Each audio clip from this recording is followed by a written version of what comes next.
TET प्रकरण का समाधान अब अपने अंतिम पड़ाव की ओर बढ़ रहा है। क्या लंबे समय से न्याय की आस लगाए बैठे लाखों शिक्षकों को अब राहत मिलने वाली है? क्योंकि इस मुद्दे को लेकर अब तक की सबसे बड़ी राजनीतिक मुलाकात सामने आई है। देश भर के शिक्षकों के लिए उम्मीद की एक नई किरण दिखाई दी है। टीचर्स फेडरेशन ऑफ इंडिया के प्रतिनिधिमंडल ने बीते दिन देश के रक्षा मंत्री राजनाथ सिंह से शिष्टाचार भेंट कर आरटीई के लागू होने से पहले नियुक्त शिक्षकों पर टीईटी की अनिवार्यता के मुद्दे को विस्तार से उनके सामने रखा है। गौरतलब है कि 1 सितंबर 2025 को सुप्रीम कोर्ट के फैसले के बाद देश भर के हजारों शिक्षक खुद को असमंजस और चिंता की स्थिति में महसूस कर रहे हैं। वर्षों से सेवा दे रहे इन शिक्षकों के भविष्य पर सवाल खड़े होने के बाद लगातार सरकार और जनप्रतिनिधियों से मुलाकात का दौर जारी है। इसी कड़ी में हुई यह मुलाकात अब तक की सबसे महत्वपूर्ण मुलाकात मानी जा रही है। वार्ता के दौरान प्रतिनिधिमंडल ने रक्षा मंत्री राजनाथ सिंह को उनके मुख्यमंत्री कार्यकाल की एक ऐतिहासिक उपलब्धि भी याद दिलाई। उन्हें स्मरण कराया गया कि वर्ष 1998 में उत्तर प्रदेश के शिक्षकों की 36 दिनों तक चली ऐतिहासिक हड़ताल और 167 शिक्षकों की सेवा समाप्ति के बाद भी जिस समस्या का समाधान वर्षों तक नहीं हो पाया था, उसे उन्होंने मुख्यमंत्री बनने के बाद ही दूर करते हुए शिक्षकों को केंद्र के समान वेतनमान दिलाने का ऐतिहासिक कार्य किया था। इसी विश्वास के साथ प्रतिनिधिमंडल ने उनसे अनुरोध किया है कि अब प्रधानमंत्री नरेंद्र मोदी के नेतृत्व में संसद के माध्यम से आवश्यक विधायी पहल कर आरटीई लागू होने से पहले नियुक्त शिक्षकों पर टीईटी की अनिवार्यता से जुड़े इस लंबे समय से चल रहे विवाद और अन्याय का स्थायी समाधान कराया जाए। प्रतिनिधिमंडल का कहना था कि जिन शिक्षकों की नियुक्तियां उस समय की नियमावली के अनुसार हुई थी, उन पर बाद में लागू किए गए नियमों को लागू करना न्याय संगत नहीं माना जा सकता है। ऐसे में लाखों शिक्षकों की सेवा,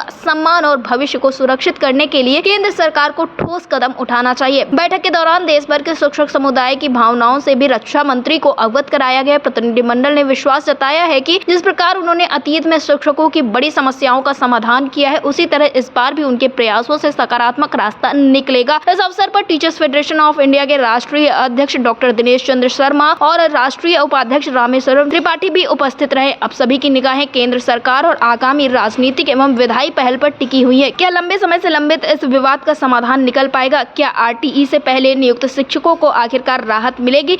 इसका जवाब आने वाला समय देगा। लेकिन फिलहाल इस मुलाकात ने लाखों शिक्षकों की उम्मीदों को एक बार और जगा दिया है। लगातार शिक्षक मुलाकातें तो करते हुए नजर आ रहे थे, लेकिन इस बीच में ये सबसे बड़ी और अहम मुलाकात मानी जा रही है। साफ तौर पर देखने को मिल रहा है कि शिक्षकों के द्वारा हर एक संभव प्रयास किया जा रहा है। लगातार शिक्षकों के द्वारा मुलाकातें की जा रही हैं और शासन प्रशासन से यही अपील की जा रही है कि अब इस वक्त पर केंद्र सरकार हस्तक्षेप करके श्वेत पत्र जारी करे या फिर कोई एक निर्णायक कदम उठाए, जिससे कि इन शिक्षकों की जिंदगियों को आसान किया जा सके। अब देखना ये होगा कि आखिरकार क्या कुछ कदम सरकार उठाती है। Desk report, Tuttle TV.